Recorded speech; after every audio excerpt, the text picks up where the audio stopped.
बच्चों, आज 1 दिसंबर 2025 पहले मैं बताना चाहूंगी कि हम लोगों के अलावा इस धरती पे कुछ ऐसे जीव हैं जो हमारी नग्न आंखों से नहीं देखे जा सकते हैं।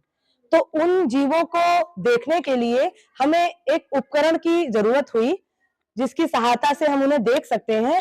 उस उपकरण का नाम है सूक्ष्मदर्शी। ठीक है, तो हमारे आसपास ये जो सूक्ष्म जीव हैं, कुछ सूक्ष्म जीव हमारे फायदे के लिए हमें लाभ पहुंचाते हैं और कुछ सूक्ष्म जीव हमें बीमारियां भी करते हैं। तो वह सूक्ष्म जीव जो हमें बीमारियां करते हैं उनको हम रोगाणु और कीटाणु भी कहते हैं। तो उन्हीं में से एक विषाणु है जिसकी वजह से हमें ये एड्स बीमारी होती है। तो यह दिवस आज हम मना रहे हैं और हमारे सामने आप ही में के बीच में से 3 बच्चे हैं, एक अमन कक्षा 8 के, विवेक कक्षा 6 के और शुभम कक्षा 7 के। आज हमें ये बताएंगे एड्स के बारे में। ठीक है, तो सबसे पहले अमन से मिलते हैं। अमन कक्षा 8 के।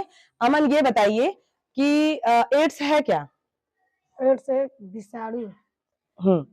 एड्स एक विषाणु जनित रोग है। तो एड्स हमें क्यों होता है? एक विषाणु की वजह से होता है। ठीक है, तो एड्स किस विषाणु से होता है?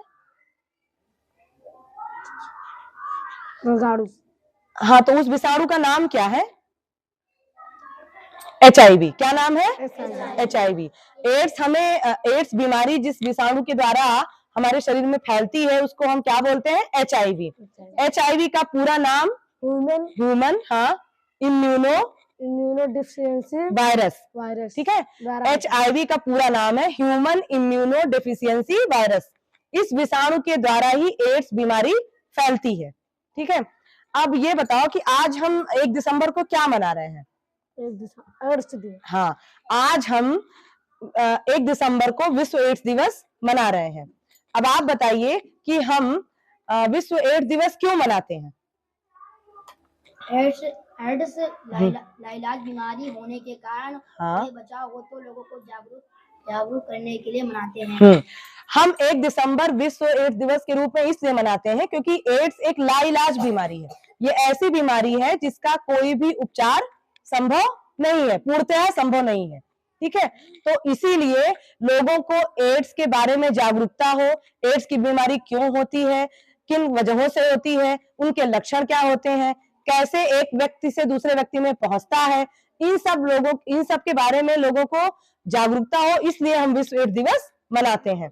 अब आप ये बताइए, हमारे अगले विद्यार्थी हैं, कि एड्स के अगर किसी भी व्यक्ति को कैसे पता चलेगा कि मतलब क्या लक्षण है उसके? एड्स जो रोगी होगा उसके क्या लक्षण होंगे? भूख न लगना। हाँ, पहला होगा कि उसको भूख नहीं लगेगी। वजन में कमी होना। हाँ, वजन में कमी होगी।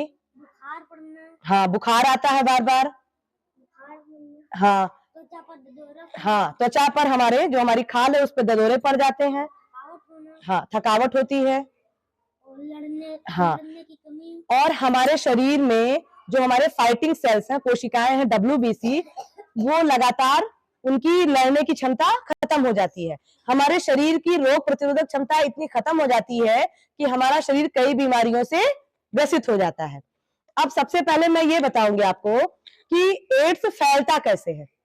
एड्स सबसे पहले, अगर कोई भी महिला है, अगर वो गर्भवती है, प्रेग्नेंट है, तो उसके बच्चे को हो सकता है।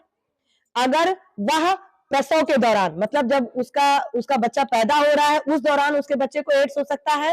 और यदि प्रसव के दौरान नहीं हुआ तो उसके बाद स्तनपान कराने से, अगर कोई भी माँ अपने बच्चे को दूध पिला रही है और वह संक्रमित है एड्स से, तो उसके बच्चे को भी एड्स हो सकता है। तो एक तो आपको यह क्लियर हुआ कि एड्स की बीमारी बच्चों को भी होती है। दूसरी बात, जब कई बार आपने देखा होगा, आप अस्पतालों में जाते हो तो आपका ब्लड टेस्ट किया जाता है, खून की जांच की जाती है ना? तो आपके लिए सिरिंज का इस्तेमाल किया जाता है। तो वो जो सिरिंज है, अगर किसी भी संक्रमित व्यक्ति को कौन? जिसके खून में HIV का विषाणु है पहले से, अगर वही संक्रमित सुई से आपका खून निकाल लिया गया, क्योंकि अभी आप स्वस्थ हो, तो भी आपको एड्स होने की पूरी संभावना है। तो किसी भी संक्रमित व्यक्ति के द्वारा इस्तेमाल की हुई गई सुई का अगर कोई भी स्वस्थ व्यक्ति इस्तेमाल करता है तो भी आपको एड्स हो सकता है। ठीक है। तीसरा, कई बार आजकल लोगों को फैशन है कि लोग टैटू गुदवाते हैं, या गांव में कहते हैं गुदौना गुदवावागा, है ना। तो वो गुदौना गुदवाने के लिए भी वो एक ही सुई का इस्तेमाल करता है। तो अगर वह सुई पहले किसी एड्स वाले ने इस्तेमाल की है और उसी को आपने भी अपने साथ इस्तेमाल करके गुदौना गुदवा लिया या टैटू बनवा लिया, तो आपको भी एड्स होने की पूरी संभावना है। चौथी गलती, जब आपके पापा या जब आप बड़े हो गए तो लोग नाई की दुकान पे दाढ़ी बनवाने जाते हैं। तो जो ब्लेड है, अगर नाई ने ब्लेड नहीं बदली और उनकी दुकान पे कोई HIV संक्रमित पुरुष आके पहले अपना शेविंग करा के गया है और उसी ब्लेड से उसने आपके पापा या किसी जानकार की शेविंग कर दी, दाढ़ी बना दी और उसने ब्लेड नहीं चेंज किया, तो उसको भी HIV होने की पूरी संभावना है। ठीक है, तो आपको सावधान रह के क्या सतर्क रहना है कि आपको कभी भी अस्पताल में जाना है तो ध्यान देना है कि वो हमेशा नई सिरिंज का इस्तेमाल करें, आपको इंजेक्शन लगाने के लिए या आपका खून निकालने के लिए। दूसरा, नाई की दुकान पे जाए तो हमेशा ब्लेड नया होना चाहिए।